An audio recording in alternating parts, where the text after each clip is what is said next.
প্রায় ৩ কোটি টাকার বেশি ঋণ দেওয়া হয়েছে, আর এই ঋণ বহু বছর ধরে আদায় করা হচ্ছে না।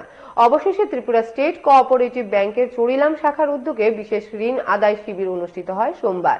সকাল 10টা থেকে শুরু হয় এই শিবির। এদিন প্রথম 1 ঘন্টায় 5.5 লক্ষ টাকার ঋণ আদায় করা সম্ভব হয়েছে বলে জানিয়েছেন ব্যাংকের ম্যানেজার সুজলা মক চৌধুরী। তিনি আরও জানিয়েছেন 50 লক্ষ টাকার ঋণ আদায়ের লক্ষ্যমাত্রা নেওয়া হয়েছে।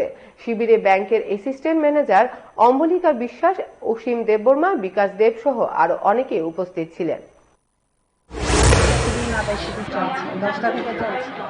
এখনো অব্দি প্রায় 5 লাখ টাকা জমা হয়েছে। ম্যাডাম, মানে কতজনের ঋণ নিয়েছে, ঋণ ফেরত দেয়নি এখন আনুমানিক? এখন পর্যন্ত ঋণ প্রায় 50 জন এখনো অব্দি। তারা ফেরত দেয় না ঋণ নিয়ে? যারা ফেরত দেন অনেক পুরানো লোন, এখন ওরা ফেরত দিচ্ছে। ব্যাংকেরও কিছু সুযোগ সুবিধা UPS-এর মাধ্যমে অনেক ক্যাটাগরি লোন আছে, যেমন KCC লোন, টার্ম লোন, স্বাবলম্বন, হাই লোন, বিভিন্ন রকম ক্যাটাগরি লোন আছে। এগুলো এখন আদায় করা হচ্ছে আত্মবিশ্বাস।